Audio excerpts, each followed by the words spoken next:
related. A few of them probably are, but it seems that they're of different ages, a little bit of different ages, so it's probable that not all of them are related. And you can see the size difference in some of them. I do apologize about the noise, but as I say, it's a howling gale out here in the Mara today. According to what I was reading, at certain areas the wind is hit 80 kilometers an hour. I wouldn't say we're that bad. We're probably at about 40 kilometers an hour here. Yeah, let's get a bit closer. It doesn't look like they're going to head for those wildebeest just yet, but there are more animals just up ahead on the next crest.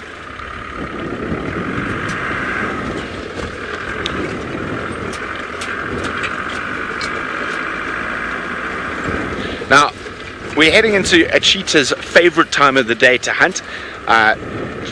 They will hunt at any time of the day, like all big cats, they're opportunists. But the crepuscular hours, so the hours just before sunset and just after sunset, and the hours just before sunrise and just after sunrise are when they are the most active in terms of hunting and also the most successful.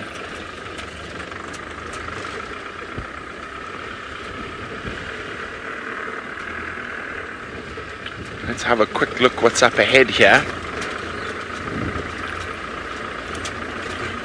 Bouncy, bouncy, bouncy.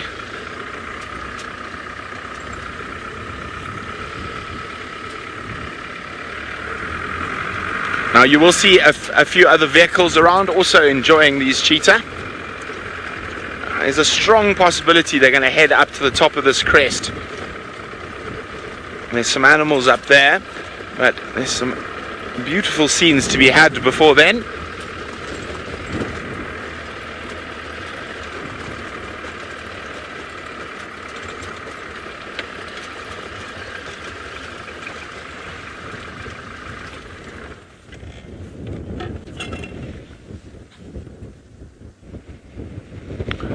Matt is wondering, will cheetah always hunt upwind? No, Matt, not always. At the moment they're actually walking across the wind, so they're not walking upwind or downwind, they're walking straight across it. It is coming from the left and blowing to the right.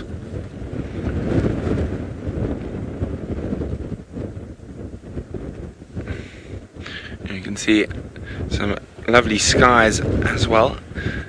This is big sky country, the Masai Mara. Now we've spent probably close now to 9 hours with them today. Oh, have you finally spotted the wildebeest in the distance? And the wildebeest are running, but not from the cheetah, they're just running around.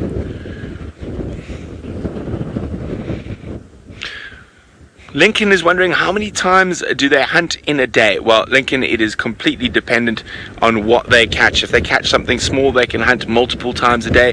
If they catch something big and it doesn't get stolen by lions or hyenas, they'll only hunt once every 2 days. So it all just depends on what they catch.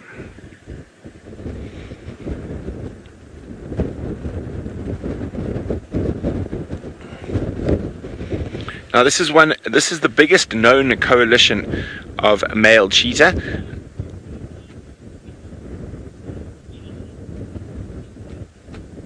Nadine says, wow, wow, wow, wild cheetah. Love those cats. They are incredible cats. And unfortunately, it seems like the wildebeest that were behind us have taken off.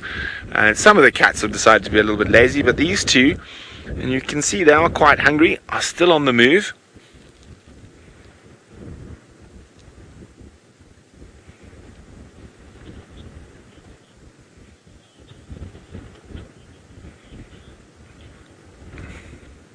Betty would like to know, what is the largest size of prey they can take down? Well, because there's 5 of them, it enables them to take down much larger prey than a single cheetah or even 2 cheetah. So we've seen them take down adult Coke's hartebeest, which can weigh close on 200 kilograms. So they are able to take down very big animals, where they themselves probably weigh around 60 kilograms each, between 60 and 70 kilograms probably. Be a bit rude to ask them to jump on a scale.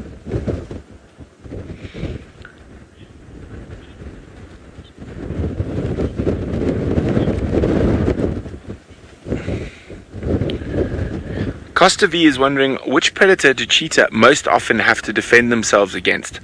Probably hyenas. They have the most interactions with when the hyenas steal their kills, and they will try defend against hyenas. However, if lions arrive, the cheetah, even 5 of them, is no match for a single lioness who can weigh up to about 120 kilograms. So they'd make their escape using their incredible speed.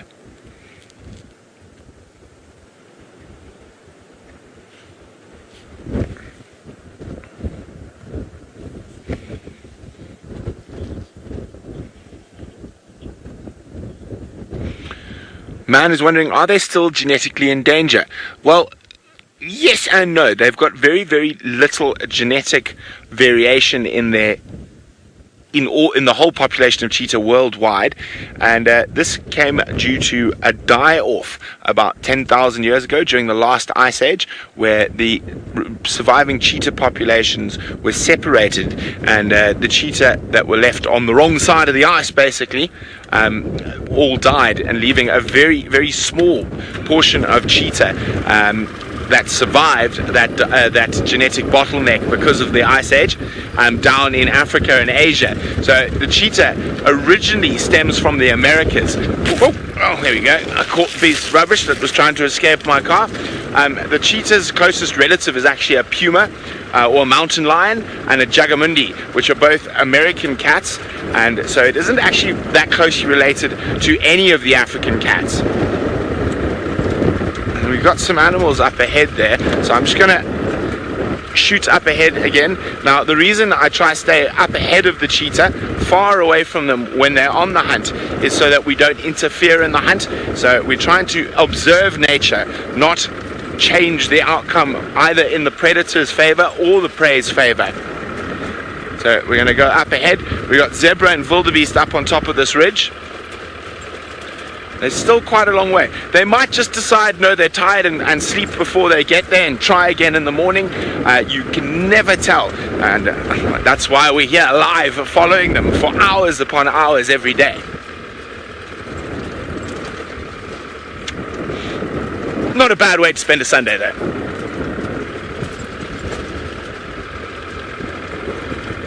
So we've got quite a few different species up here. It looks like we've got some wildebeest, zebra, Thompson's gazelles, maybe a topi or two. But you can see it's very, very open in front of me. They're going to have trouble getting close. But that's where the incredible speed comes in. And what they'll be doing is they'll be watching, even from a distance, all these different herds. And what they're going to try to do is pick an individual that's got a limp, or just something that often you can't see with the human eye, that they'll pick up, that it's a little bit lame or anything like that. Now, as they get closer, we should see their behavior changing a little bit, and we'll know when they're about to charge off.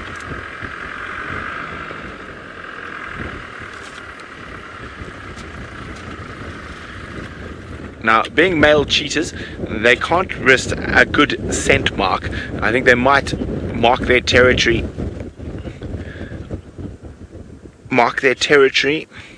on those bushes. Joshua's wondering, would these cheetah be able to take down a baby giraffe? Yes, a coalition of 5 males would definitely be able to take down a baby giraffe. So here we go.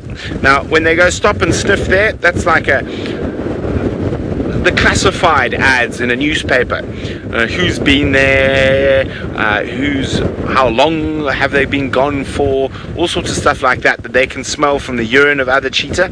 Now, in this area, it's mostly them, because they've been scent marking around here prodigiously over the last few months, and they will continue to scent mark.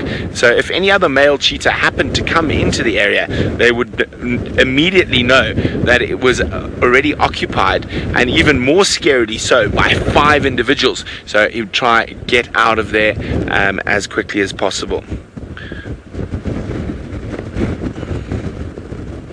Now you can see quite a lot of wildebeest in the distance.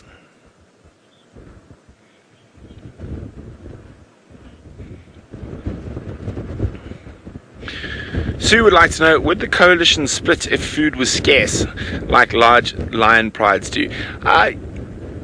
It is possible, but I think the more likely is the coalition will split if it comes down to too much pressure with the mating. It's going to be very interesting to see as they get older and they start encountering females with estrus who are in estrus, whether some of the subordinate males in the coalition are going to be happy with only one or two of the males doing the mating, or are they going to break away and form their own smaller coalition where they might get more mating opportunities.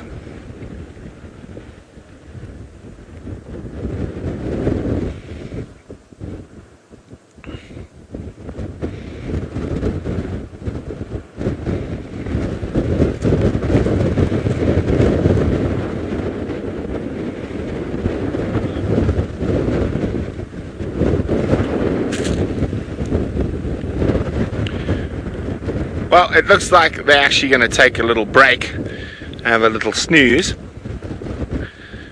Sean's wondering what is their favorite food. Sean, whatever food they can catch. A lot of these animals are not fussy. Meat is meat and they need it to survive. So it's generally a survival thing. So that is what they will eat. That is their favorite food.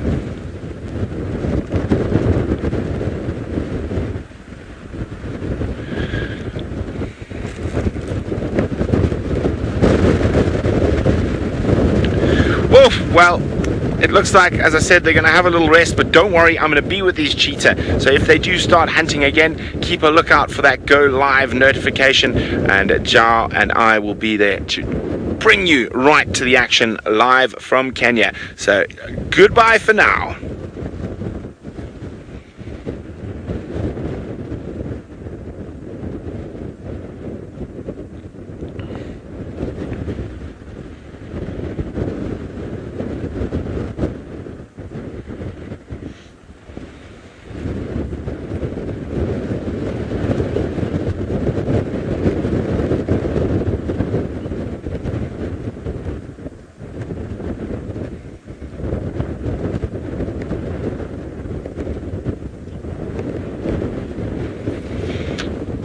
Well, it looks like the boys are going to have a break before continuing on. We're going to stay with them a little bit longer. As I say, we're still quite far from camp, probably about 40 kilometers or 25 kilometers or so. 40 kilometers would be on as the crow flies home almost. But yeah, so we're probably going to stay with them for another 10 or 15 minutes before we have to start making our way back towards Sala's. But in the meantime, let's go across to Tristan back in South Africa.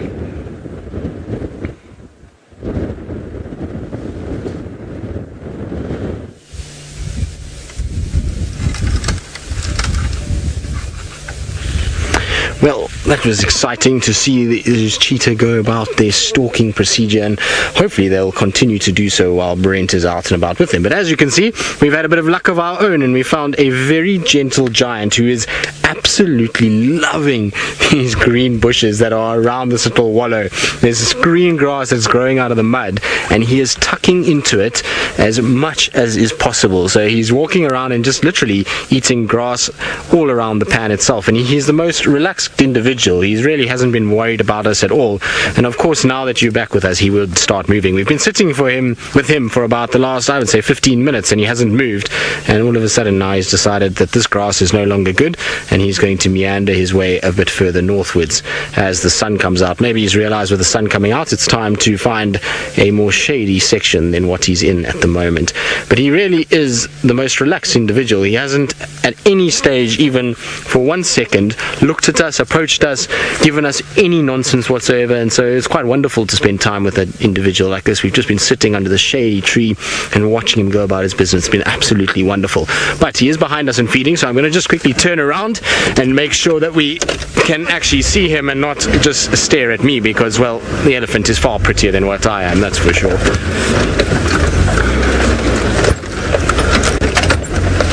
Now, I believe a lot of you are marveling at his size and very happy to see an elephant. Now, he's not the biggest elephant that we get out here. In fact, he's a young bull still, so I would say that this elephant is probably maybe within the 20s. That's what I would put him at. I don't think he's much older than that. I think he's in a situation where he's still going to grow quite a lot more. He's going to be substantially bigger than what he is now. The thing about him is that he's got quite nice tusks already, which is very cool to see. So it's nice to see that in the Kruger system, we're starting to get more and more of these elephant bulls that have these really nice big tusks again, and that gene seems to be coming back into sort of the area, and we're starting to see a lot more of these individuals coming out of this particular section, and so that's always wonderful.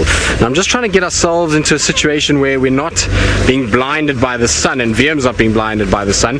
This particular elephant is moving straight towards Gowrie Dam or Djuma Dam, and so I'm pretty sure if we just stay with him for a little bit, we will get him feeding at some point. Now I'm going to probably stop here. Oh, that's very casual of you. This elephant has got its foot resting. Sorry, VM, I know we're at a bit of an angle at the moment. I apologize, but we'll sort that out fairly quickly.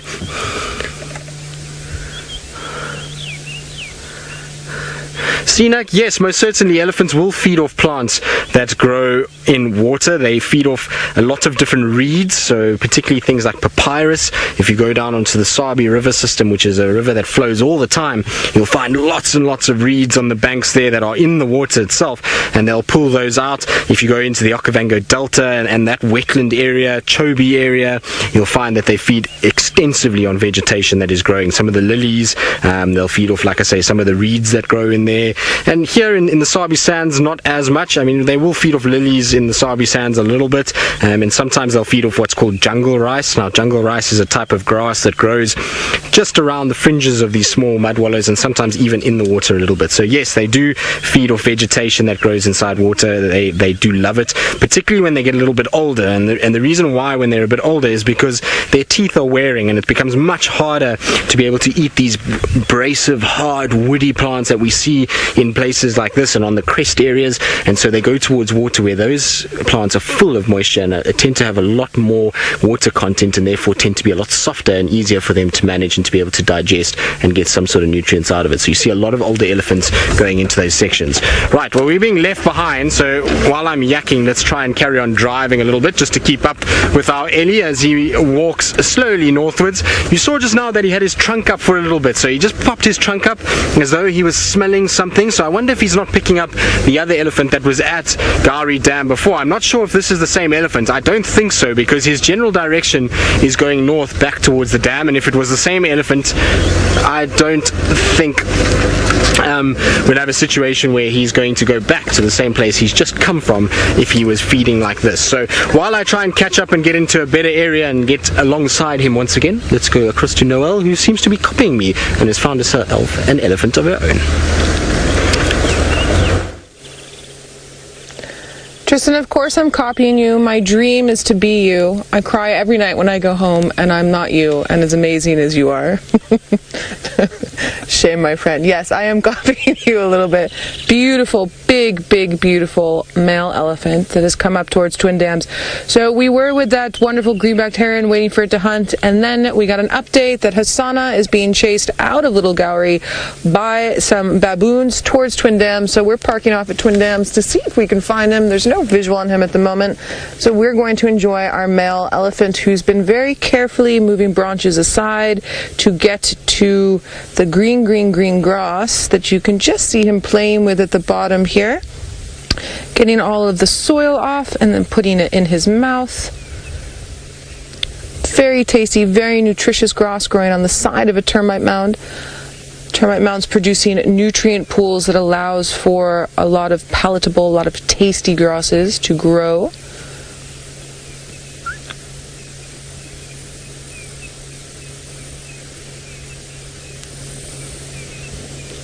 I never tire of viewing the skin of these elephants.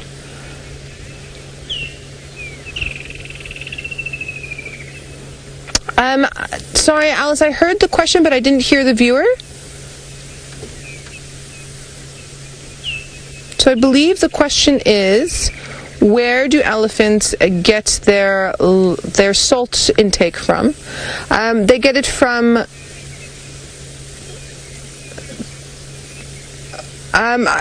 sorry guys, I'm just having trouble hearing who the viewer is, so viewer, I'm so sorry, please excuse me. They get it from soil that they will ingest. They get it from some of the water has a lot of sort of calcium and things in it, and then the vegetation that they eat as well will give those intakes. But what they're very good at doing is they're very good at smelling mineral deposits in the ground, then getting down on their wrists and tusking up the soil, and then physically eating the soil in what's called geophagy. All right, he headed towards the dam, and I'm hoping he's going to play around in the water for us. To just on a road, but a little bit of an incline, so please excuse me as I gingerly reverse. I don't want to lose Seb off the back. That would be bad.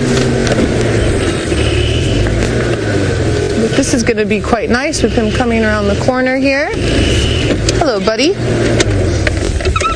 How are you today? You can see just how big he actually is compared to those trees around us. He's going to feed over here a little bit as well. I'm just going to angle our vehicle a little bit differently.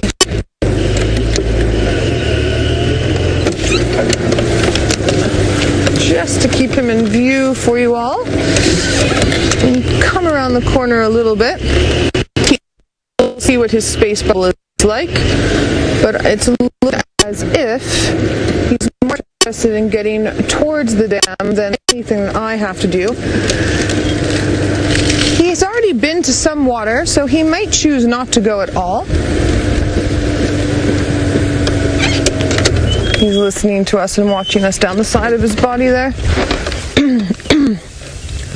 But on a warm, sort of humid day like today, even though he's already been towards water, he may decide to do it again.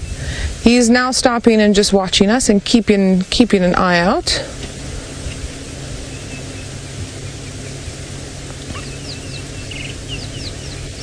Slight bit of displacement behavior there. Again, just sort of wondering what we're up to, but in general quite relaxed.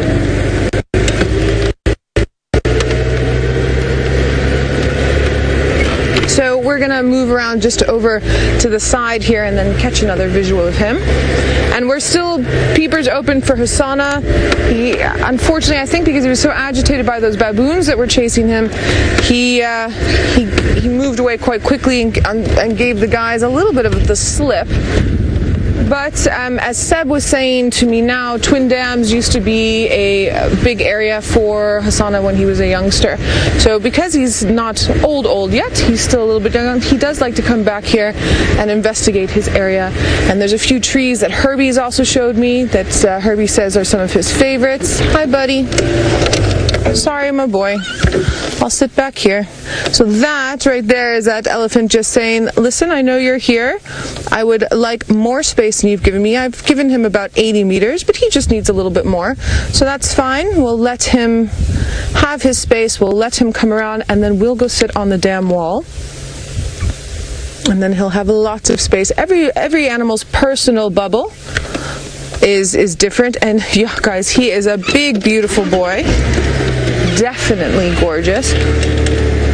And very nice, very thick tush, not super long, but very even. He's got some good genes in him.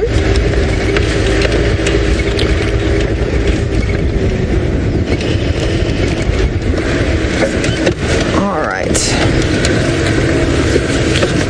You can actually see him. I know we passed by this area quite a bit on the eastern side of Twin Dams here, but I mean, you can see his size in terms of that jackalberry on his right. Snazzy, you've heard that elephants enjoy music, and is this true? Snazzy, I actually couldn't tell you, and I've never been in a scenario where I've had music playing with elephants around. I would assume it has something to do with the vibrations, and that's what they might enjoy. I'm wondering if maybe that the context that came from is possibly captive elephants, and maybe something with the music is soothing for them because they are in captivity instead of being out in the wild. That would be where I would go with that. I do know when I'm self-driving myself through Kruger National Park that when I come up to a herd of elephants, I do turn my music in my car off if I haven't seen anything, just because they hear so well. I don't want to do anything to disturb them. I just want to watch them, and also bush sounds are amazing when you're sitting still. But it's an interesting thought. I would wonder if the type of music would be the soothing part as opposed to all music in general.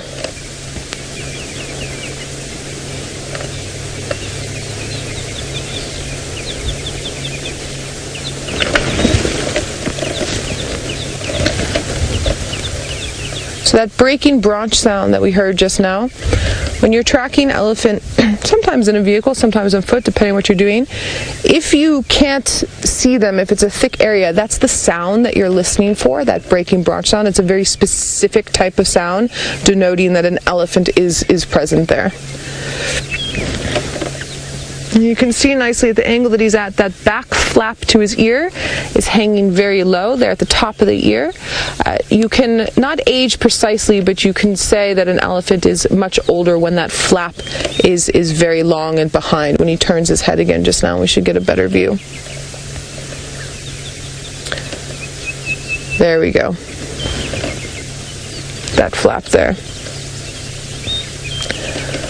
So now my secret wish in my head as we sit here with this big, beautiful male elephant is that Hasana just comes walking up and says, "How do you do?" But he's being extra cheeky. I still have not seen Hasana yet. So he needs to show himself at some point. Now, notice how meticulous he is towards the end of his trunk there and actually picking what leaves he wants. It's not just any leaf. He's smelling and then deciding these are the leaves that I feel like eating. There he goes.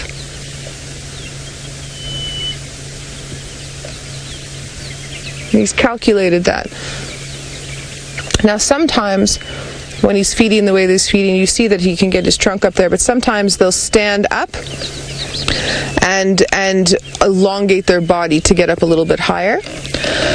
While we're busy watching our male elephant and waiting for Hasana to magically appear, Tristan has his own elephants, and I think he's getting a little bit jealous and wants to copycat us now. So let's head back towards him so that he feels better about himself.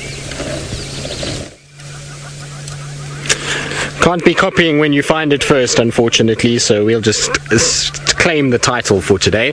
And like I say, if we find the sighting first, then, well, unfortunately it can never be copying. Our elephant was busy feeding along before Noel's elephant was, I think. Who knows? Depends on which one was older, actually, as to which one was first. But either way, it doesn't matter. It's still nice to have Ellies with both vehicles. There was a long period of time where we've had no elephants whatsoever between any of us, and so to have a few bulls around and to have the odd herd lately has been absolutely wonderful. I've thoroughly enjoyed having these guys all over the place.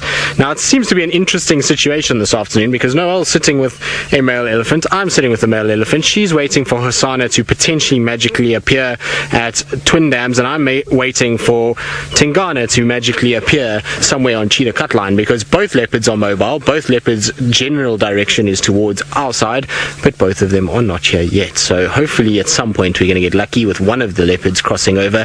Tingana's in Torchwood and apparently is moving in this general vicinity, so it's a weird sort of twist of fate that both of us are in a similar position and kind of waiting on something to happen in regards to our spotty cats. But hopefully, like I say, one of them. I think Noel's probably got a lot more opportunity than what I do. Tingana is still very far from the edge of Cheetah Cutline. He's on the other side of Torchwood Camp still, so he's moving, but at this stage still a long way out. But it is the most beautiful scene just sitting with this bull. I've thoroughly enjoyed sitting here. It's been quiet. It's not too hot. The sun isn't out. There's these beautiful kind of clouds that are spread across the sky. You've got green grass, which is just so pleasant on the eye after months of drab, brown, sort of dead foliage. And so to have this, and with this peaceful bull elephant as he munches away, has been absolutely wonderful. Now, in between us enjoying our bull elephant and watching him go about his business, VM and I have been discussing all mannerisms of interesting things, and maybe you guys can help us out and see what you guys think. We were talking about, if it was possible, would you have a situation where you could have miniature elephants that were the size of a dog? And then would all the other animals, if they were that size, would they be scaled down in the same way, and that there could be miniature safari parks? Do you think it would work? And then we got onto the conversation of domestic cats being a big problem for a safari park of that size, because they would just cause havoc, because VM loves cats. VM has a cat at home, and we were talking about a domestic cat getting into a miniature safari park would be a nightmare. But it would be quite fun, I think, to have. Imagine having a little baby elephant walking around all over the place and moving around. Now, Kirsty says that would be her dream. Kirsty loves anything that's little and anything that has big eyes. Well, because that's very similar to Kirsty herself. She's a little on the smaller side and has big eyes herself, and so she loves bush babies, but she reckons that safari park would be the best idea for little animals though. But like we were saying just now, VM says to me he reckons that a elephant should be about this size and should still have tusks when it gets fully grown, so there must be tusks there, and then we'd just scale everything according to this. So if an elephant was this size, unfortunately I think a bush baby would be almost microscopic and would be very difficult to have, so I'm afraid that's probably not going to work for Kirsty. But maybe we can just leave bush babies at the real size and Kirsty will enjoy that, although I feel like bush babies would dominate everybody if they were that size. But what's that? Yeah? Tell them about the lions. The lions that we were saying that should have no tails. Yeah? The vegetarian lions, yes, we also did discuss this too. So VM and I discussed whether or not lions would be quite interesting if they were demilitarized. So basically if they had no claws and they had molars instead of canines and these carnassials that they have in their mouths. And so we thought, well, if we replace them with molars and they ate vegetation, would they still be as hardcore, or would lions be just fluffy animals? And VM says to me, no, everybody would love that, because a lion, who doesn't want to hug a lion? Lions are huggable creatures and everybody wants to hug one, so without those sharp claws and teeth, then they wouldn't really be able to hurt us and we could hug lions. So that's what VM reckons, and he reckons that if that were the case, that lions should be the same size as what they are now, and he reckons that they would look quite hardcore without a tail. Now, of course, I've seen female lions without a tail, but we were talking about male lions. Would male lions look better without tails, or worse with tails, or would they have better with tails, should I say? And then we got onto the subject of whether a leopard would look better with a tail or without a tail. So it's been an interesting conversation this afternoon. VM and I have really gone through a lot of interesting topics, and we're solving the world's problems one by one. What do you think, VM? I think so. At some stage, all of these things, you never know, might be possible, which would be a sad day, actually. In all seriousness, the way people do mess around with genetics and these kind of things, it would be very sad if we got to a situation where we had miniature versions of all these animals, because I think it would just detract completely from the magnificence of an animal like this. But like I say, we have giggled and laughed about it, and VM always comes up with the best conversations. I love being on camera with, well, being on a vehicle with VM, because he really does come up with the most interesting thoughts, and I'd never really thought about a molar-filled lion before, but now that I have thought about it, I hear what VM is saying and I like his idea.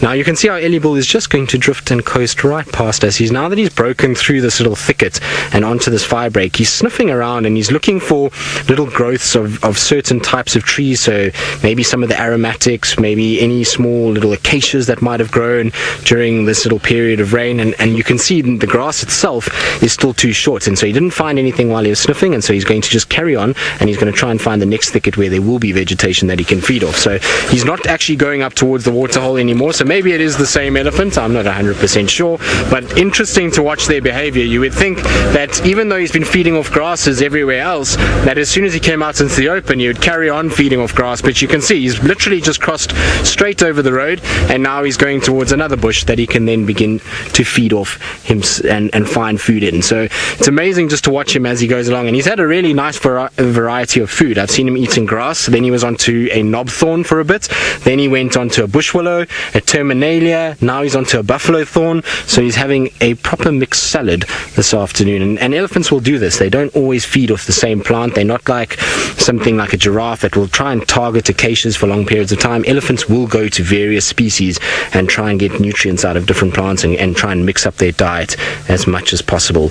But he is going to go into a rather dense, thick area now, and I really don't feel like crashing after him. He's been so obliging and so nice to us this afternoon already, and we've had such a long period with him that I think I'm going to let him go and carry on his own accord and watch him just drift off into the distance. Right, now I believe Jamie Patterson, who's in the Masai Mara and is driving around, is searching for a mysterious animal, and I wonder what it could be.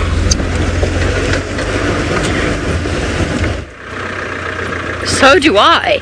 I really wonder what it could be. I am so frustrated in a way, and so intrigued. I have absolutely no idea what Craig and I just saw. It dived out of a tree. It was big, it was black in colour, it was about the size of a female baboon, but with a long tail, but pitch black. And it ran like a monkey, but from what little I could see. There's no others, so a monkey species that isn't social, no. It would have sought refuge in a tree. It's not a bush baby, it's not a melanistic bush baby because the tail wasn't fluffy enough. It had a long tail, a long sort of almost vervet monkeyish tail, I think. It was so brief and so quick, and I'm bemused. I have no idea what it was, I have no idea what it could be, and I have no idea where it went. I can't work this one out. It's not often we see something that we go, what on earth is that? Why? Out of the tree. Gremlins General, I confess I didn't see the size of its feet. Listen, Craig saw it too. Craig, you saw it too. No, don't do that. Craig was the one who spotted it. So Craig, Gremlins General says Bigfoot, so I didn't see the size of its feet. But possibly. But where's it gone? I've been searching. This has been a half an hour process. I have been in and out of this drainage line. The last time I saw it, it was there. You see, if it's gone to ground, then it would be something along the lines of a cat. I thought about a melanistic serval, but its tail was, I think, too long. And then I thought maybe a massive melanistic genet. His tail didn't look right. I have never been so confused in my entire life. And what's even more confusing is there's two hyena that are hanging out in here somewhere. And they look completely disinterested. So wherever it ran to, if it ran, it didn't run past them. Let's just check. Maybe it did go to ground. And it moved fast. It moved so quickly. All these vehicles are stopping, asking me what I've seen, and I've got... I don't know. I don't know what I've seen. I really feel like I'm losing my mind.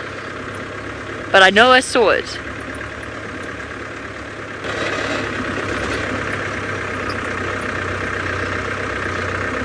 It was pitch black. Almost completely pitch black. No, you see, now there's guinea fowl here, so it didn't come this way, or they would have got a fright. The speed that it was moving, they would have startled. And what's weirder is that the birds were alarm calling at it. The shrikes were alarm calling at it. Which makes you think cat or genet. Or something like that. It was in a tree. I'm so confused, and I'm so going to get us stuck in my desperation to figure this one out.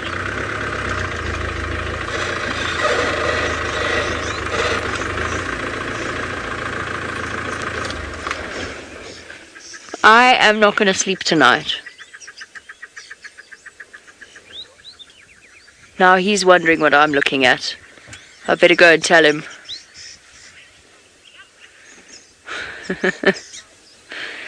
Paddy is telling Craig to help me.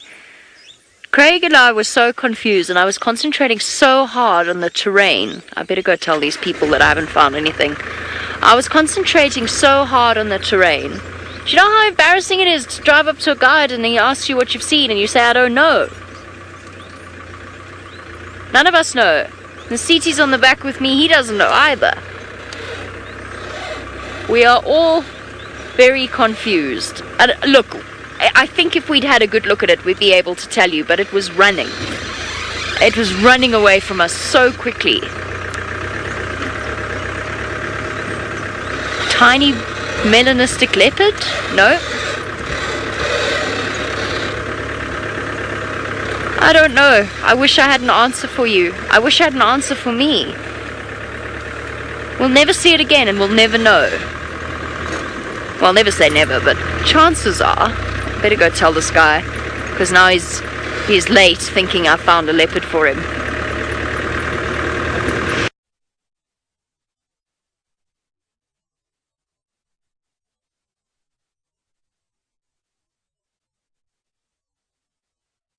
Right, so there's no other explanation for it. It was a gremlin. And when we chased it out of the tree, it ran and affected all of our systems, and they all came crashing down in a heap. And yeah, sorry about that. We're back up and running. I'm not sure what the problem was, but our tech geniuses have been working furiously to fix it. I'm going home so frustrated.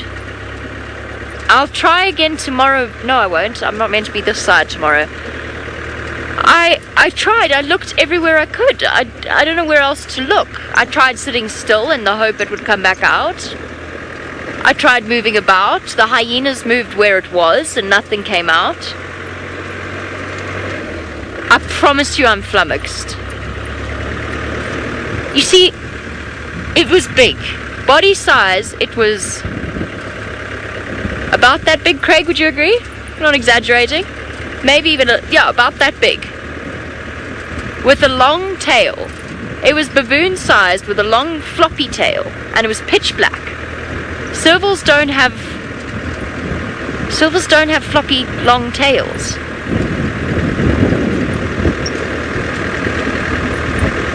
Caracals don't have tails really at all.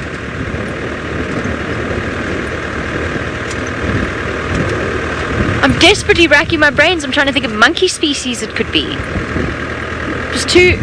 It looked too big to be a vervet. I don't know.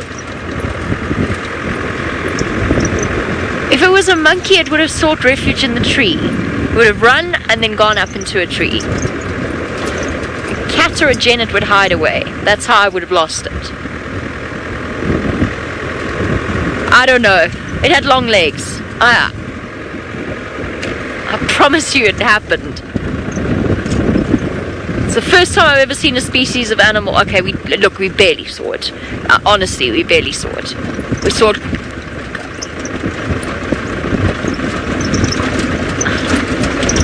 Monique, a floppy tail, not a fluffy tail. It was a floppy tail. Pretty fluffy looking, but not like poofy fluffy. It wasn't like a galago tail. A greater galago or greater bush baby has a big fat floofy tail. It wasn't like that at all. Never ever ever have I been so bemused. I'm gonna have dreams about this. I'm actually slightly infuriated. I can't understand it. And I can't believe I couldn't find it again. But it was so thick in there, it must have hidden. Anyway, I guess on that mysterious note, that brings to the end our Mara drive. I'm going to go home and try and puzzle out what on earth it was I saw. I'm thinking melanism because it was pitch black. That's what I'm thinking. But as to what melanistic animal it was, well, I'm flummoxed. So, I haven't discovered a new species, so what is it? I don't know. But I'm going to say goodbye to you for now. I'm going to send you across to Noelle back in Djuma. Let's find out what she has planned for the rest of the sunset safari.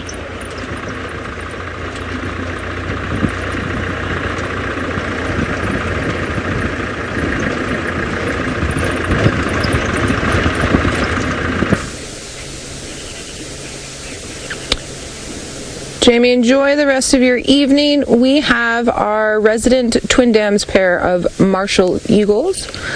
The buff morph is on the left and the dark morph is on the right, and they're busy doing some allopreening. Not something you get to see often, especially out in the open like this. This is very special. James Richardson, if you're watching, I can hear the Colossus cuckoo in the background. Sorry, Wahlbergs. I don't know what I was thinking. Wahlbergs. Sorry, guys. Moment. I'm too concentrated on this Mikey in the background of the Colossus cuckoo. Sorry, that was your Noel moment for the day. Thanks for the correction. All right, so as you can see, the buff mate has gone off and the dark morph is just here. I want to go find this Colossus cuckoo. I'm obsessed. So we're going to leave them and we're going to go chase audio on this Colossus cuckoo. I can hear him over here. And we are going to see if we can get him down, because we're also waiting for Hassana to pop up. Our elephant has gone away. The temperature has dropped a little bit. So our general direction for that Colossus cuckoo was just over here. And we're going to have a look-see at what we can do. We're listening again for that Mikey call. Tristan has a bird. See, now Tristan's copying us. Tristan, come now, my friend. Go find your last-minute leopard. Head on over to him. Let's see what he has. Well, hopefully we will find our last-minute leopard a little bit later. For now, we're doing a spot of birding, which is just flowing away. Oh, well. It was a brief glimpse of a black-headed oriole. Liam is smiling at me because we thought we had found it and we were being clever and that we were going to be able to show you our black-headed oriole, but it's now flown away. So for those of you that are new and don't know what I'm talking about, I'll show you what a black-headed oriole is. It was a really nice sighting because it was sitting there calling away and singing its lungs out with its bubbly call that it has, and it was really quite pleasant to see it busy calling. Now, of course, now that I need to find an oriole, I can't find it for the life of me. This is what happens when you get older. I recently had a birthday and I'm getting too old to remember where the orioles are in the book. No, I've gone too far. I'll get there eventually. Sorry, guys. There we go. Right, so this is the individual that we were busy looking at. It was a beautiful male that we had seen, so a bright yellow individual with a black head and a bright red beak and eye. The females, they don't have that red beak. They've got a dark beak and are less colorful than what you see from the males themselves. They tend to have a lot more kind of it's not quite as brightly colored. It's a little bit more green on the wing, and you see on here they've got a bit of streaking to the front, and that lack of the red beak over there gives you the female and the male. So they are very beautiful birds, particularly the male, and such a wonderful bird to spend time with. I always love listening to their call. Now, there's two other orioles that we should be seeing over the next few months. Both of these are very difficult to see. We've got the African golden oriole on top, which is the one with the yellow in the wings, and then we've got the Eurasian golden oriole, which has got the black in the wings. Now, this Eurasian golden oriole is much easier to see in this area than the African golden oriole, and I heard one of these a few weeks ago, and so I'm sure we'll try and find one of these fairly shortly and hopefully get one on camera. It would be a nice one to get on camera. They are absolutely beautiful, bright gold, and particularly if you've got a little bit of sun on them, then they really kind of shimmer and their coloration pops and comes out. It's quite wonderful to actually see.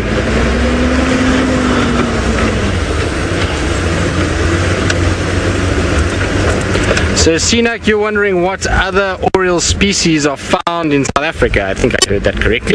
Well, Sinak, the only other one that we get here, besides the three that I've just described right now, I'll try and find it in the book while we're driving, so I can show you when we stop again now. Where were you? Just there we go. The only other one that we get is this individual over here, which is the green-headed oriole. And actually, this green-headed oriole, this bottom one over here, doesn't even occur in South Africa. It occurs in one little spot in Mozambique. In Zimbabwe, in the Zimbabwean highlands. I don't know why. Did I say Zimbabwe or Mozambique? Mozambique. Sorry, guys. I don't know why I'm so kind of ditzy this afternoon, but there we go. That's a little spot right on the border of Zimbabwe. It's the Mozambican highlands, and you can get them there, and they occur in this little forested area. So very beautiful oriole, but those are the only 4 orioles that we see in southern Africa. So 3 of them occur in this area and 1 in Mozambique, which is this green-headed oriole at the bottom. So very nice. I like the orioles though. They are a beautiful set, and I'm yet to see that green-headed oriole. I need to go and do a little bit of an exploratory mission into Mozambique to go and find that bird. I think maybe I'll rope in Brent one day if we're ever off at the same time, which is probably going to be never. Then we'll try and go up that way and see. I'm sure Brent has probably already seen it. Knowing Brenty, he's been all over the place and done all kinds of things, and so I wonder if he has actually seen it. I can't ask him now because he's just going home, and so I'll have to try and get hold of him after and see if he has seen one, and we'll have to pick it up tomorrow morning again when we're out and about. But since our Eddie, and we've driven Hyena Road, we've driven Firebreak, Buffelshoek Dam, it's all been quite quiet. There's not really too much going on. Buffelshoek Dam is once again quiet, and Viam and I were just discussing it. Viam was telling me when he first started here at Djuma, Buffelshoek Dam was a great source of content and animals and sightings, and that he used to see a lot of different things in that area. So he used to said to me that Mvula was there often. He used to see the Nkahuma Pride a lot there, lots of elephants, and well, to be honest, since I've been here, Buffelshoek Dam has been a place that is really under-delivered. It's had very little in the way of sightings for me, which is, I suppose, part and parcel of how things go, and you do get these situations from time to time, but it would be nice if it did change back to being a busy area. It's such a beautiful spot that I can't see why we just don't see that much in the area. Right, while I meander down Nyala Road South, I'm going to just check around there, see if there's any tracks for Tundi, and then head off towards Cheetah Cutline. Let's go back across to Noelle and see what her plans are and whether or not she's had any more word on where that sneaky little Hosanna is. Our nemesis bird flew into Little Gallery. I'm so sorry, but we will bumbling about, looking to see if Hosanna has eluded us and come across when we didn't see. We're just going to go check Chelapan, and then we'll probably head back towards Twin Dams. I can go away in the Mulwati there. So we get back. We'll pop down into Mulwati and then head. We'll pop into Mulwati and then head back towards Twin.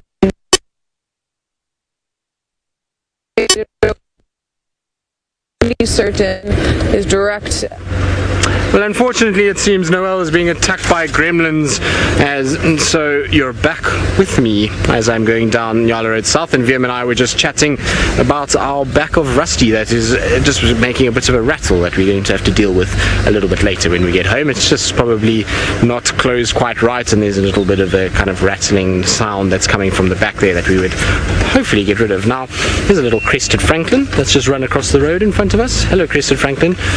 There's 2 of them that are here. So you can see they're just kind of going off into a thicket, and they do this as soon as a car is around. They'll try and move off into some sort of grassy area so that they can camouflage. That streaked white and brown pattern that they've got on their backs is absolutely perfect for camouflage, and so what they do is they present their back to you and try and get into a thicket, and that's how they're able to kind of blend in and keep themselves very well hidden.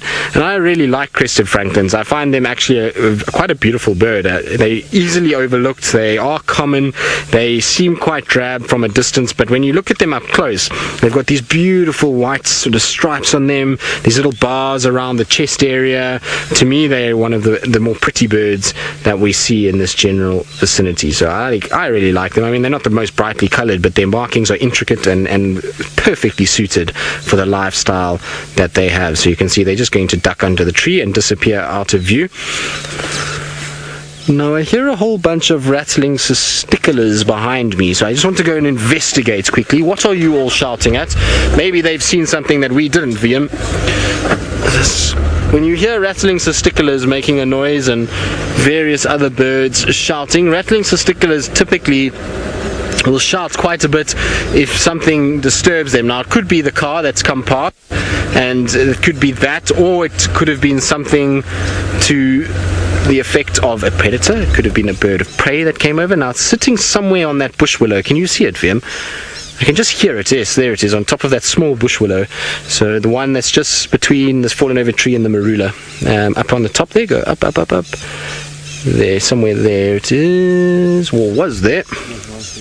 There it is, yeah. Oh, there we go. We can get one a little bit more out in the open. But you can hear that they make a lot of noise. You'll see a lot of wing flapping, twitching of the tail. There we go, a lovely view. And that's actually not our rattling cisticola at all. That is a white-browed scrub robin that we've got there. So that's a different bird that's not making the noise of the cisticola. The cisticola is the one that was shouting, that was up and is now flown away, and so that was a little white-browed scrub robin that we had. Very nice. Haven't seen one of those for a while. Right, well, I don't see anything that could have disturbed them. Must have just been us as we kind of came through. We must have just made them a little bit uneasy with the vehicle stopped. You never know what predators have been around, so maybe they feel a little uncomfortable now that there's this big object that's just moved into this particular section. The reason why I wanted to double check is we're not very far from where James and Viam and Herbie had those tracks this morning, and so it's always worth checking. You never know. We're right up against this drainage line, and so there could be a leopard that's walking around here and could be under a bush somewhere, and we just drove past it, because leopards ultimately in these summer conditions are going to really camouflage incredibly well. They're going to become animals that are going to blend in. It's going to become much harder to see them, and so sometimes you will drive right past them and then you'll get indications from birds or squirrels. Talking about squirrels, there goes one bounding down the road, as they do. Hey, little guy. Is it a little guy or a little girl? It looks like a little girl. And guys are much easier to see than girls. They do have rather large testes, although that does look like a male now that I can actually see. It's amazing how big their testes are in comparison to the rest of their body. It's phenomenal. It's almost a bit like a buffalo. They really do have big ones, which I know is a random conversation, but it is immediately noticeable when you see squirrels. Anyway, let's move on swiftly from that. Oh, look at this. I haven't noticed this until today. This is the first time I've actually seen. So here to my right, we have a guarri bush. Now, guarris are a very common tree that we get all over, but what you do notice there is that the little fruits have started. And when these guys start fruiting, well, then you'll find a multitude of animals that are going to be coming to feed off this. All kinds of different birds are going to be on here.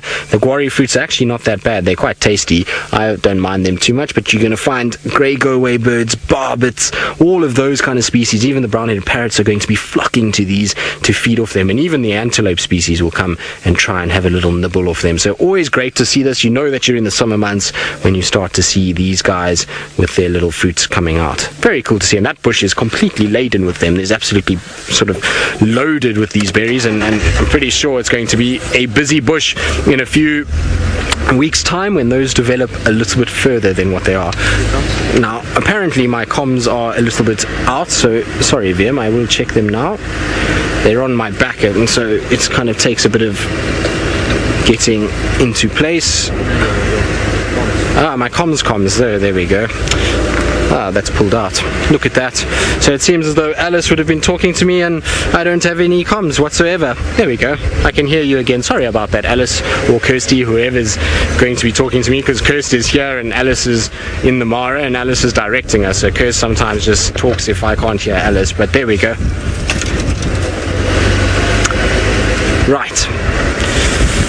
Now, let's see what else there is around. I feel like something's going to happen. It's that time of the day and the right weather for things to happen, so I'm sure we're going to get something somewhere around here. Ooh, Paula, you want to know what the most annoying bird call is? Paula, I would say my most annoying bird call would have to be probably, for me, I mean, there's a couple that really kind of get onto my nerves, and I think the one that probably gets me the most is a hardy-dar. And the only reason why, here in the bush I don't mind it too much, but when I was at school I used to have hardy-dars right next to my window, and they used to call and make this horrid sound at 4 o'clock in the morning and wake me up before school, and used to make me very grumpy. So because of that reason I don't really like it. But there are others. The screeching of a barn owl is like nails on a chalkboard. It is absolutely horrible, and so I don't particularly like the screech of that, except that I get really excited because anytime a barn owl is around is a special time. We've had one recently, and so I actually just checked now to see if there was any sign of that particular barn owl, but there wasn't. So I think barn owl and hardy-dar are for me the most irritating. What have you got? Oh, ants all over the place. So these look like pugnacious ants that are just going absolutely crazy all over the surface of the soil, and this would be a situation where maybe an indication that rain is on its way. When you get ants very active like this, and you can see these guys are not sitting for a long period of time at all. They're all over the place, going up and down and round and round, and so I think we're going to potentially have rain coming. There's the right kind of temperature. It's humid, it's hot, there is a bit of cloud cover already, and so there's a number of them running all over this area. So interesting to see, and it's the first kind of covering of pugnacious ants that I've seen in quite some time. And every time I see pugnacious ants, it reminds me of Brent and Jamie, because the one time we were on leave together before I joined Wild Earth, and we were in Hoedspruit, which is a town to our north where Brent and Jamie have a house, and we were actually visiting his parents, and we were having just a little drive around an area where his parents live, and it's a game reserve, and we went out and there was some rhinos, and Brent and I were trying to track, and we got out and we sat down to have a look at some of the tracks and stuff, and these ants just got all over us, and I just remember Brent and I being covered in them and running around all over the place trying to swat them off, and Jamie and Ali having absolute hysterics at us moving around with them. So pugnacious ants will always remind me of those two, and well, Ali as well obviously, but in terms of friends it will always remind me of Brent and Jamie. But we'll leave our pugnacious ants to themselves. They all over here. As I'm driving, there's literally just ants all on their kind of on the sides of the road. I'll try and get that out eventually. I don't know what's wrong with my speech today. I'm really battling to be able to speak, and I have no idea why, but hopefully it will get out of my mind and I'll be able to start talking properly again fairly shortly. Now, while we gaze upon what's going to be probably a very nice sunset in the next, I would say, 20 minutes, let's go across to Noel, who I believe has found a rather large pachyderm for the second time this afternoon. In our circular search for Hasana, we have come across our big male elephant again. We just thought we'd have another look at him. I don't know what Hasana is doing. Hasana is being a leopard, and he will show himself when he feels like it. I was chatting with Sabi just now, and we're thinking maybe we'll head back towards Chitwa to have a look. But yes, this male elephant is just such a beaut that I think we'll spend a little bit of time with him. I also just want to listen for bird alarm calls. This morning we were asked what is the loudest bird, and I was talking about red-chested cuckoo that used to live outside my window and would call all through the night. I believe Tristan was saying that his most annoying bird call is a Hadida ibis, and I would agree that it is quite annoying. Hello, sir. He's like, why? Why are you guys watching us again? Shame. Don't worry, we won't be with you for much longer. We'll let him carry on feeding down the Mawati.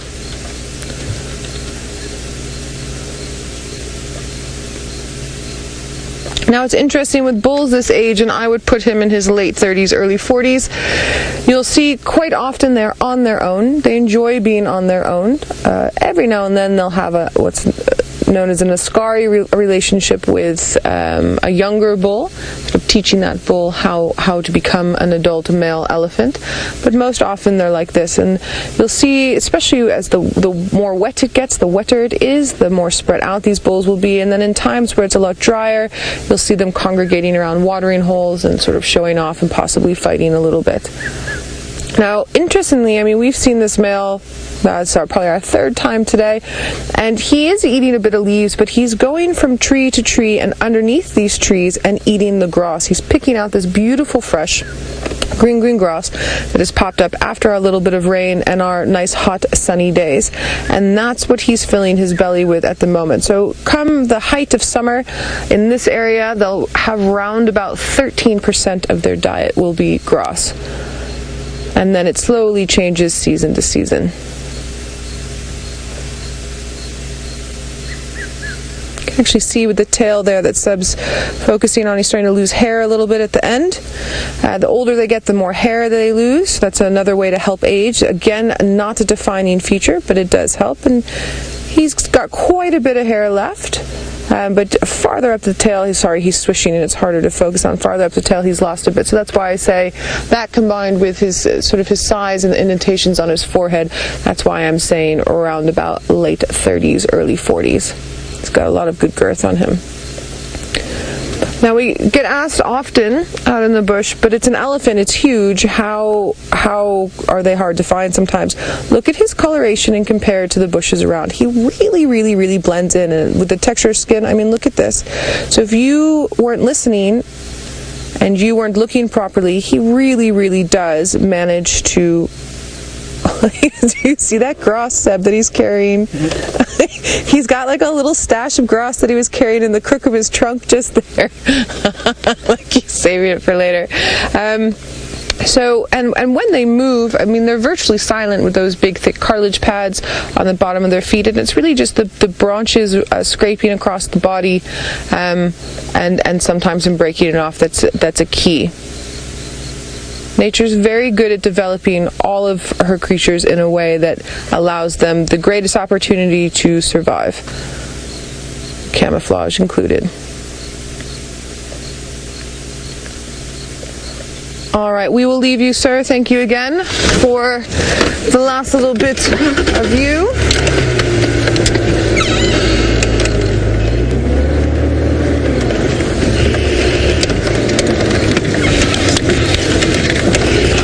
So Proud Cat Mama, sorry, let me just angle myself a little bit better. Proud Cat Mama, you're asking how much vegetation can an elephant eat? A full-grown elephant around that size in the summertime will eat about 250 or more kilograms of pounds. And in the summer, in the winter time, they'll eat around about 180 kilograms. So what is that? Sorry, my math skills are 30 pounds of food, roughly, but it's on size of the elephant and age. Everything depends on size and age of the animal as to how much they're going to consume. So their digestion's only about 25% to 35% of what they eat, and so they constantly be feeding. Their metabolism doesn't work very well. So that's one of the reasons why they are known as a bulk mixed feeder and have to eat as much as we just described. All right, I'm having a few gremlins, so we're going to head over to Tristan and try and sort my gremlins out, and let's see if he has anything to show us.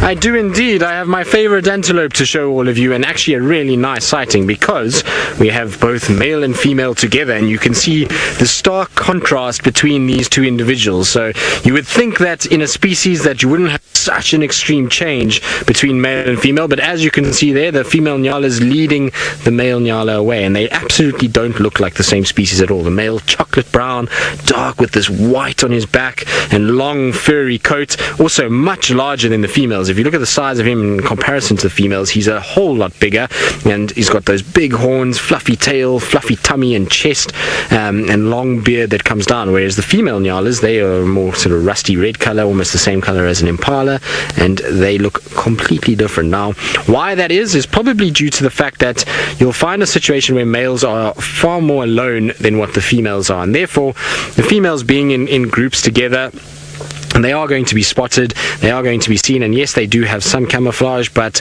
at the end of the day, when you've got multiple individuals flicking tails and ears, predators pick them up. Whereas males, being on their own, they need to probably camouflage that much more, and so being dark in coloration means they can move around in these thickets where they dark coat will blend in with the shadows, and then those lighter colored legs with the grasses. Whereas the females, yes, they'll blend in, and yes, those stripes will help break up the outline, but they will just rely on numbers to be able to defend themselves. So more eyes and ears to pick up any sign of these predators than what the males will. Now, there must be a female in heat here, that the male is so intent on following them, because as a female moves, so the male is moving as well, and so I would imagine one of these females is in heat. They're a little bit different to a lot of our antelope. We know that at this time of the year, the female impalas are busy giving birth at the moment. They are all lambing, and they have a pretty specific season for lambing, whereas the nyalas are not quite the same. The nyalas, we find, will give birth at random times throughout the year.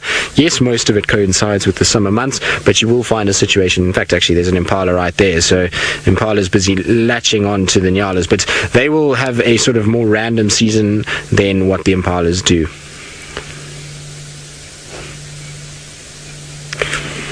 So, Sinak, you're wondering what other antelope of Africa have sexual dimorphism in male and females?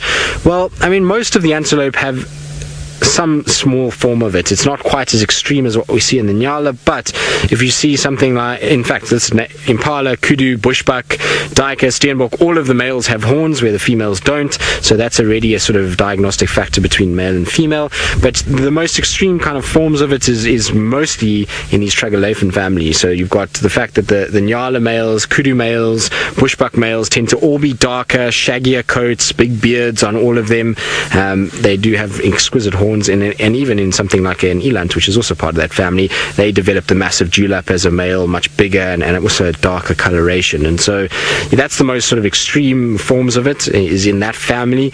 But every single one of the antelope species that occurs here, well, actually, I suppose not every single one, because obviously wildebeest, the females have horns as well, but most of these hoofed antelope that we see, the female doesn't have horns and the male does. So that's the most sort of extreme form, but there are subtle differences in buffalo and wildebeest and giraffe and those kind of things as well. So each one will have a characteristic that separates them. They might look very similar, but they will have one or two little things.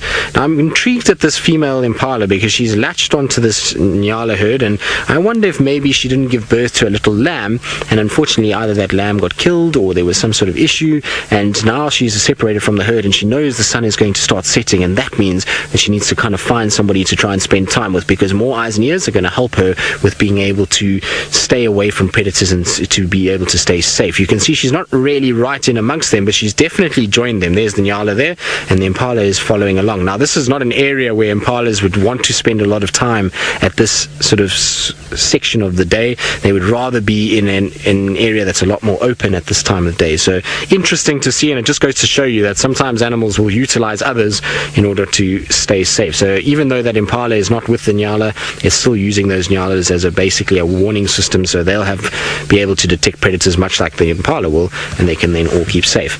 Now, the one thing that has happened while we've been sitting here is that the sun has just dipped below the clouds. So I want to quickly get up towards Drakensberg Road, because we'll have the most exquisite view of a wonderful sunset. So I'm going to try and get up there quickly now that our Nyala have all dispersed and gone into a thicket and moved down in towards a drainage line. It's going to be a wonderful sunset, though. I can feel it in my bones already. It's probably a little early for sunset. I maybe be jumping the gun slightly here, but it is going to be nice anyway, and we'll drive along Drakensberg, and then if it starts to get to that sweet spot, then we'll stop and really have a look. I'm still, at the end of the day, waiting to hear patiently what's happening with Tingana. He apparently is lying down on a junction that isn't actually too far from our boundary. Now, whether or not he gets up and moves is anyone's guess. It's a bit of a kind of gamble as to whether he is going to move. If he does get up and decide to walk straight west, he'll be with us in 10 minutes. But if he just obviously lies there, he could be sleeping until well into the darkness, and we won't be able to see him. Right, now I believe Noel, who is also obviously trying to fight off gremlins, has managed to find a beautiful scene unfolding in front of her.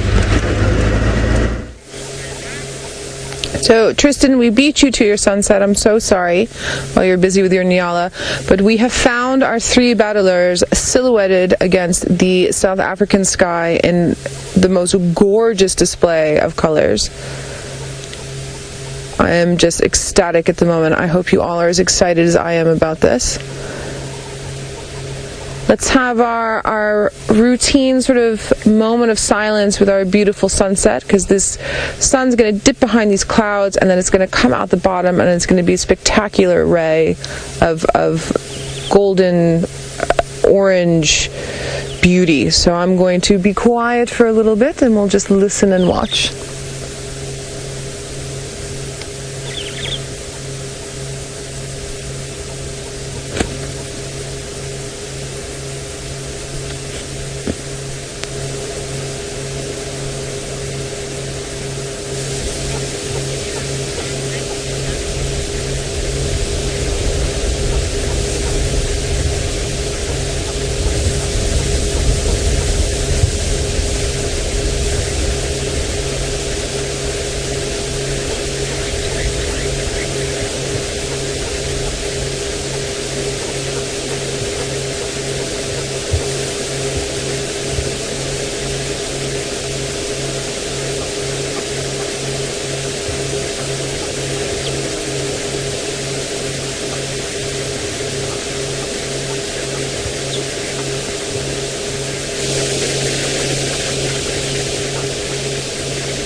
Absolutely spectacular, everyone.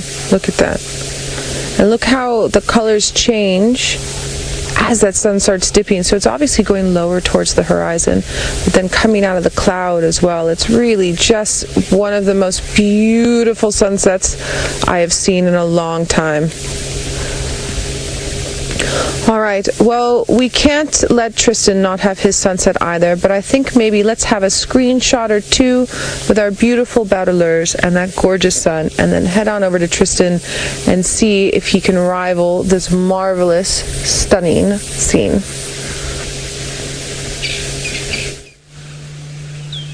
Well, I don't know if we're going to be able to rival it, given that we're on the same road, and so our view of the sunset is pretty similar, and there will be no bateleurs in ours. But what we do have is a halo, sort of mirror effect of the sun, which was very artistic from Wiem. So Wiem was able to show us a little kind of flare on the lens, and it almost looks like a mirror image of the sun itself. But it is a beautiful view. The whole sort of western skyline is this orange, and you can see the Drakensberg mountains just off in the distance there. And this is the best thing about the summer months, is that it often after rain it's a lot clearer, it's a lot more beautiful, and we can then see this crisp, clear outline of the Drakensberg Mountains. Now I'm sorry that I lost myself there for a second, because there's a butterfly flying here, and it's the first akria that I've seen. It's just going along. Land on the bonnet. Come on, land. I think it's an akria. It looks like an akria. It's difficult when they're flying around, but it's the first one that I've seen of any description. So I'm a bit of a crazy nut about butterflies. Myself and Brent always talk about butterflies, and that's the first akria species. It could be a false akria, but they are pretty similar, and it was bright red with orange and black on its wings, and in this late afternoon sun was absolutely beautiful. So nice to see. There's a lot of Waltheria around here, and we know the akrias love Waltheria in order to lay their eggs, and so it doesn't surprise me for them to be around this particular section. But the sunset is not quite at the right point just yet, so I'm going to keep going. We're going to do a rehash of our sunset a little bit later. Now's the time to try and find a spotty cat in this golden light, because this would be the best time to see a cat. It's going to be so pretty if we do find one. So I think let's do that, and then we'll revisit our sunsets in a little bit, because I think in the next I'm going to call it 10 to 15 minutes we're going to have a situation where it's going to be absolutely beautiful. And if I can get a little further north, I might be able to line up the northern tip of the Drakensberg Mountains, which is Mariepskop, with the sun and the sun setting behind it. It might be very pretty if we can get it right. It's amazing though how far the sun has shifted. I remember in the not midwinter, maybe June, the sun was on the northern tip of the Drakensberg Mountains, and now it's way south of that northern tip. So it's moved a long way as we've gone into our summer solstice. Right, now while I kind of scratch around for our spotted cat in this late afternoon light and see what we can do and whether or not we can get a better sunset than what we just had, let's go back across to Noelle, who I think is still with her bateleurs just down the road. Everyone, this is just so beautiful, and they've started preening each other up in the corner there. So we had to wait a little bit longer just to get one last gorgeous look. So we're going to give you all another sort of beautiful small moment of silence with our beautiful bateleurs and that sunset.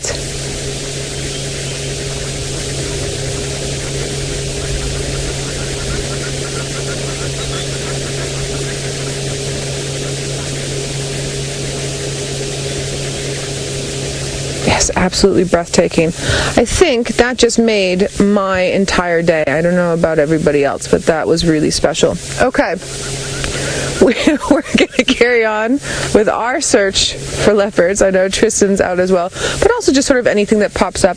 I'm still hopeful for those cheetahs coming a little bit more to our side, and yeah, we'll see. I mean, this was something that we came around the corner and there it was, and yes, it really does not get much better than that.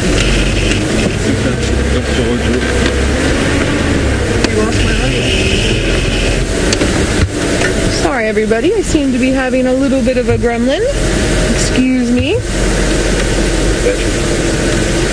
There we go. Are we back? Yeah. We are back. Okay, now you can hear me. Okay.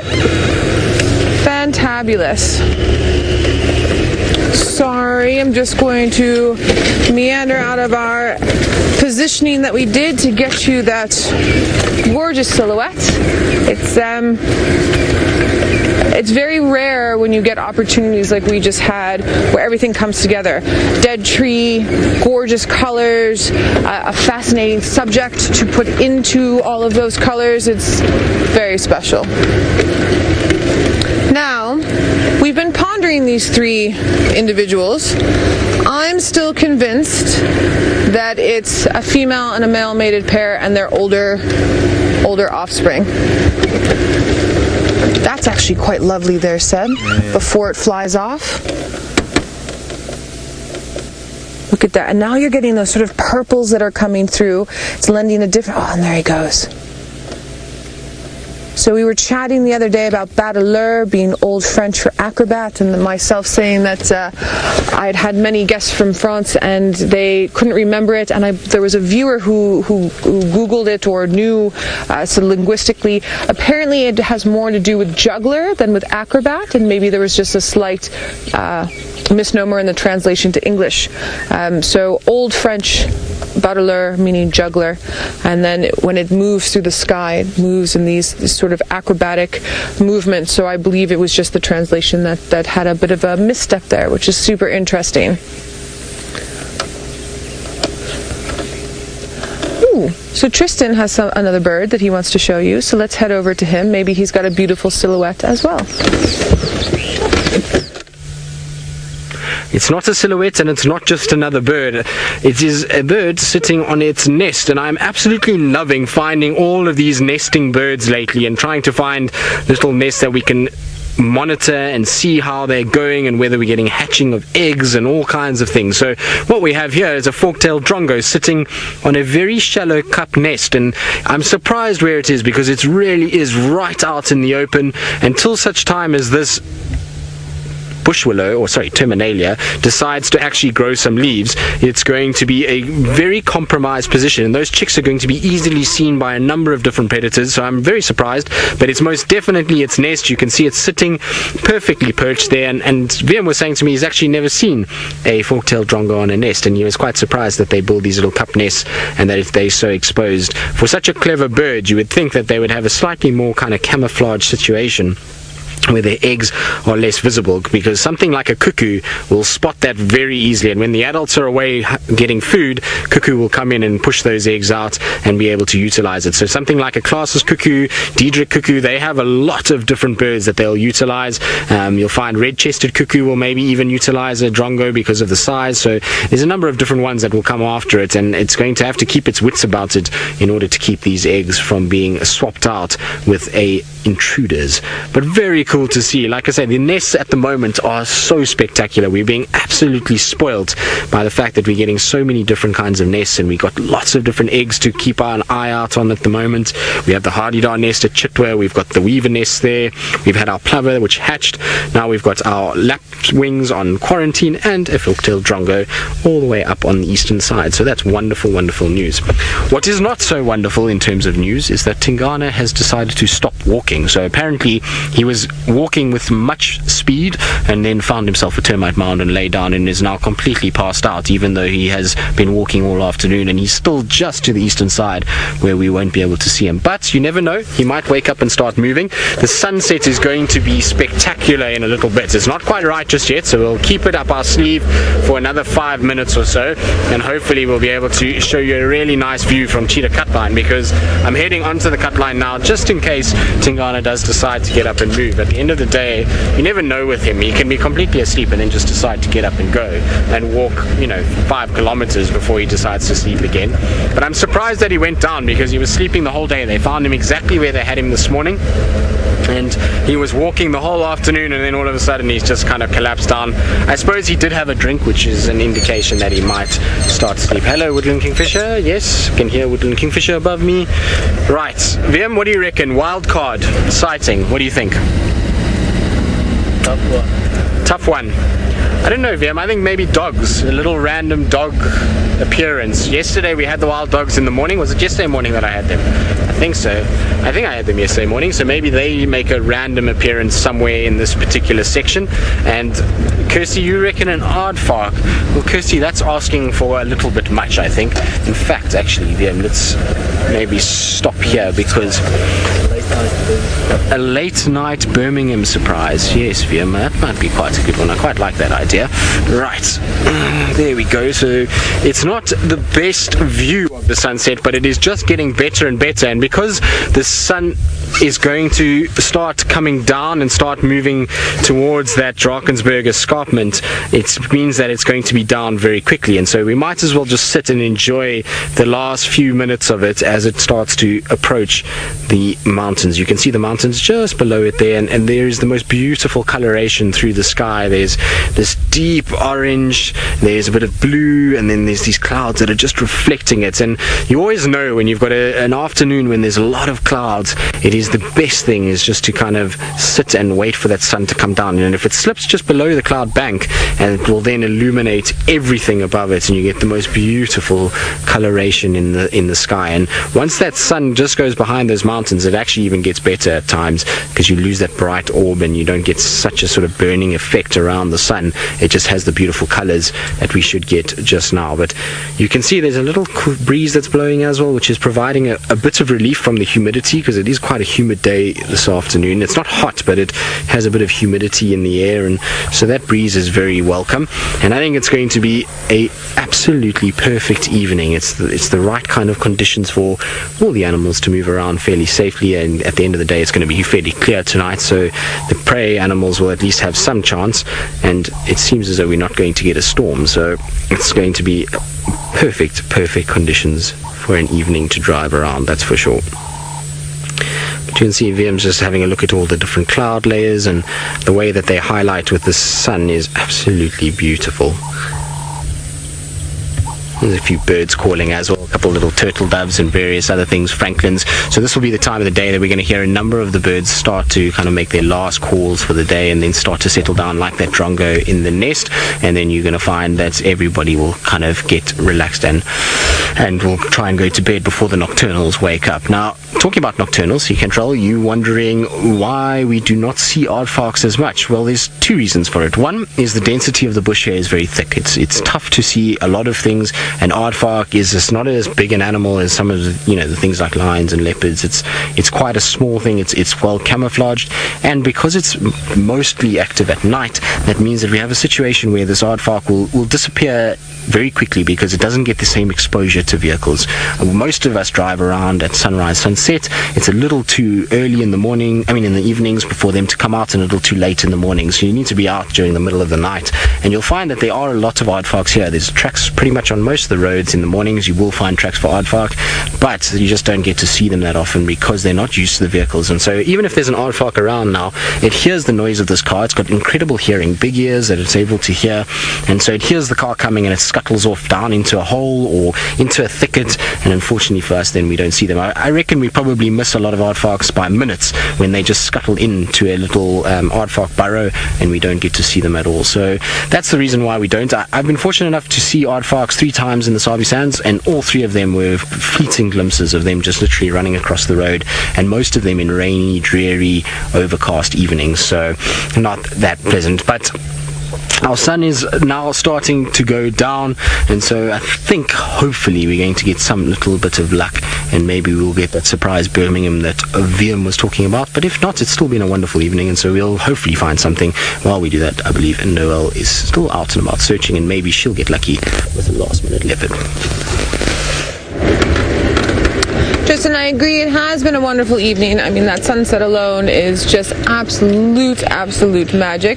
We have popped through again to Chitwa Dam on the off chance that Hassana, instead of pulling all the way through into Viatella over to our side from Little Gowrie, that he's come back here. And I know he likes to go behind the dam wall, so we're just going to have a look there, and then we will try Twin Dams again. I'm still I feel like, Tristan, that something amazing is going to happen tonight. I just want it to happen while we're still rolling, unlike last night when we were coming home and Shadow popped up 5 minutes after we wrapped. Oh, look, Seb, look. I'm sorry, guys. I know we keep going on about the sunset, but I mean, look at that. That is beyond words. I don't even think they have names for those colors.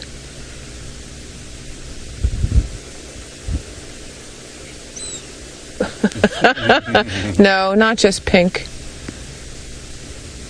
And there, look, even the Wahlbergs are flying into the sun. Oh, they're fighting.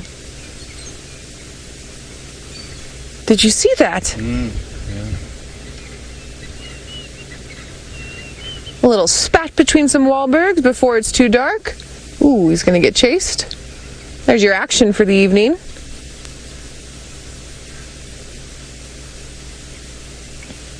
All right, let's check Hasana's little hidey hole down at the bottom end here. Holding thumbs, crossing fingers.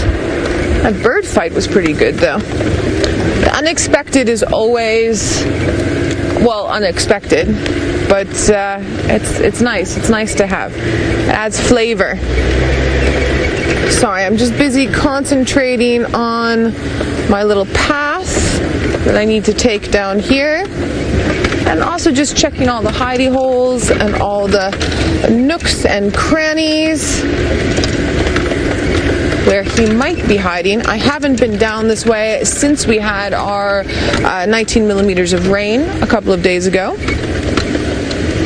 I'm not quite sure how it's looking, although the felt is looking lovely, and by felt I mean the bush area. So I'm not quite sure if we'll be able to drive all the way through like we were, or if we'll just have to stop up here. It'll be a surprise. We'll have to wait and see.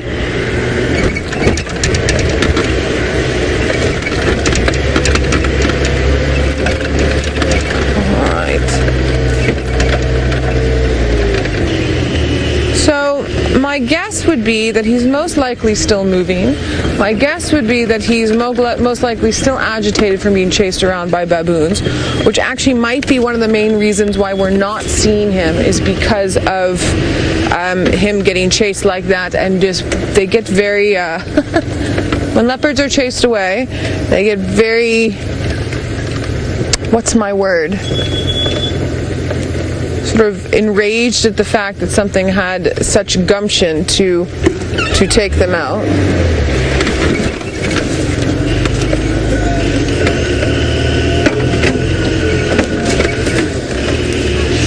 But sadly, I'm not seeing him in his little hidey hole behind Chitwa dam wall. I'm going to have to, it's looking too wet for me to move in there, so I'm going to have to turn around and we'll go back out the way that we came. But we'll just sit and listen for a moment. Egyptian goose in the background.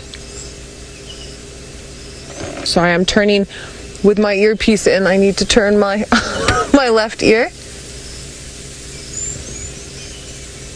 Woodlands far in the background there.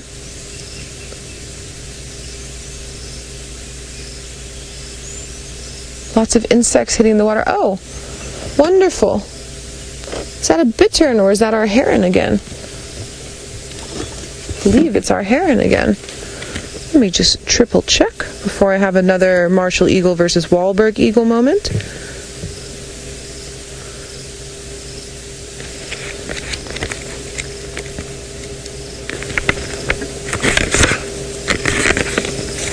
We might get lucky and see this guy fishing.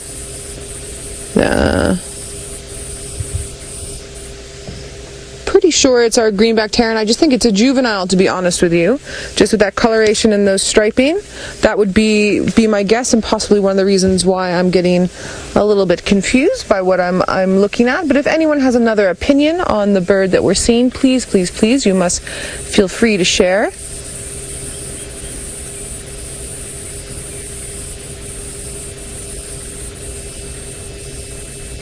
Can you hear the crickets in the background? They're very loud.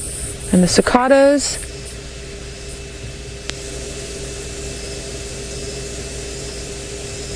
absolutely stunning. All right, I'm going to meander backwards and head back up towards the dam and see if we can possibly get towards and see if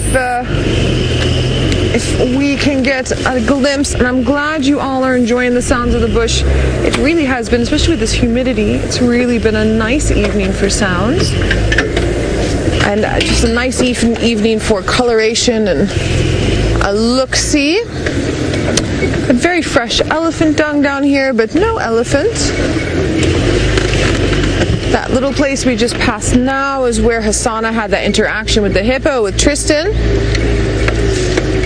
All right, let's head back to Tristan and see if he's been lucky with his last-minute leopard, because as we all know, Tristan is the leopard guy. And I will head down towards Twin Dams.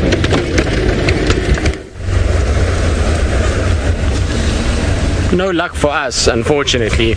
We have got Tingana still sleeping on top of that termite mound, a little bit to the east of the cut line, so no chance at this stage, unless Tandi miraculously just pops out in front of us. The only leopard that I could think of would be on this particular section. We're quite far east, and she would be the only one that would really move around here, unless it by some random occurrence Tumba or one of the others was around in this section, but I would highly doubt it if we bumped into anybody else.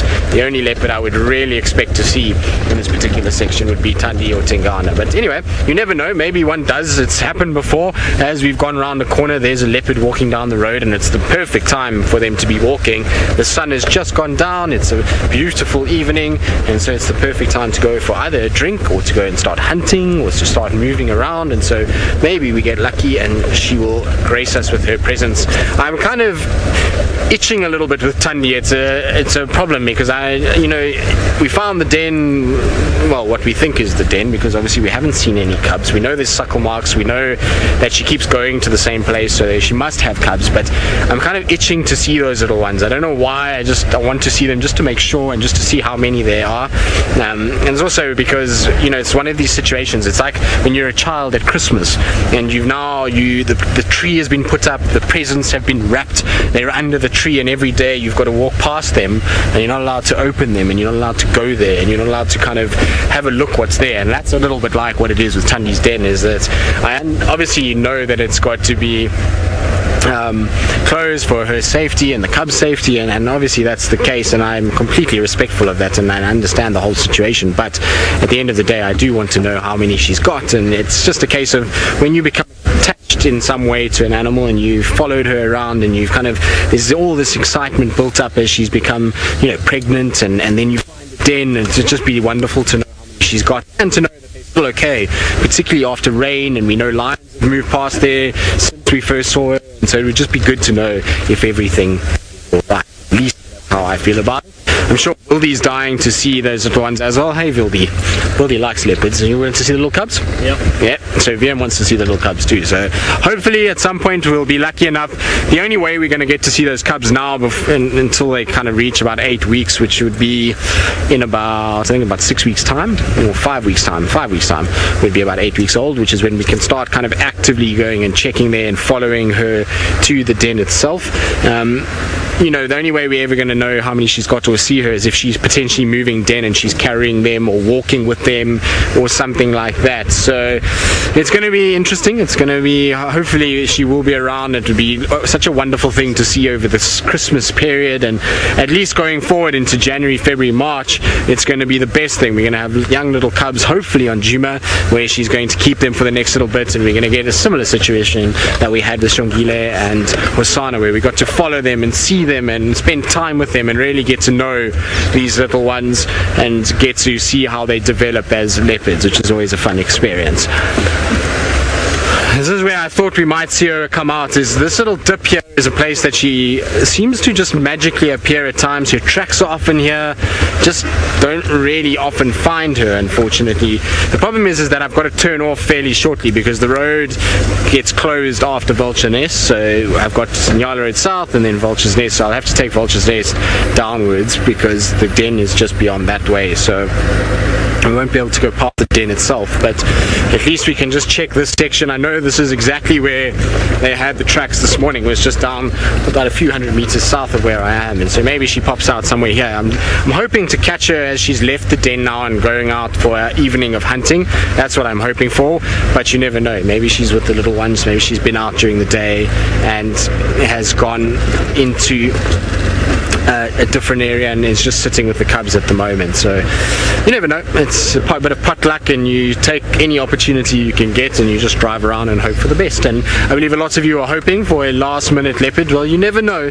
These things can happen. Leopards pop out of the most random places at the most random times, and so it is hugely possible that there could be a leopard lurking anywhere in this general vicinity. I know Wiem and I are scouring and scanning and looking as much as we possibly can to find one for you guys, and it would be nice to finish our day on a high. I think, well, I definitely would want that. Right, now Noel and I have been searching for spotted creatures all afternoon, and so far we've had very little luck. We haven't been able to see too much, but Noel has found a spotted creature, but not the one we were looking for. Alright, a spotted hyena. So we saw these impala running like crazy across the road, and then I got super excited, and I'm still excited because I love a hyena, and here it's coming. And this herd of impala, sorry, they're too far in front, you can't really see them, are just running off and running off. There's a few little babies that are inside of that herd. So this hyena most likely will be hunting for those small impala. He's come out just again. We might get a little bit more of a view. There we are. Definitely on a mission. I actually think if we move ourselves into a little better position, we might be able to keep with him for a little while longer. We've got some mud pans behind us just on the dam access for Chitwa. And they do like to lie in mud when it's really warm, but it's not so warm at the moment necessarily doing that. They'll probably head in for a drink. I just want to see if we can get a bit more interaction for you on camera with this hyena and these impala. So just give me 2 shakes of a lamb's tail and I will do the best that I can for you. So we're going to have the impala in shot just sort of here at 1 o'clock, and our hyena is coming in at about 3 o'clock. So Seb, what do you think just around this bush? Yeah. Okay, let's try this. There's our impala that have been running away from the hyena. And they were doing this wonderful, there they go. They were doing this wonderful rocking horse motion before, and there's our hyena. So hopefully our hyena is going to come into the road and let us follow it down and see if we get anything out of this amazing predator. Now notice when it's walking, you can just see it just at the top of the screen here. It's going to come into the road. It's following a path that is made by things like elephant and rhino, and then utilized by hippos and obviously this hyena and leopard and lion. And sorry, I've totally lost my train of thought because I'm just so excited to be seeing this hyena. It's amazing. We get tracks of them all around, but it's very difficult to actually see them for some reason recently. Alright, so let me just come around to the corner here very quickly so that we can get a nice view of our hyena before I have to sadly leave you. It's not quite the spots we were looking for, but it's still a spotted predator. Here we are. There we go, everybody. So thank you so much from myself, Tristan, Brent, and Jamie, the FC, all the camera crew, everyone at Safari Live. Enjoy your evening.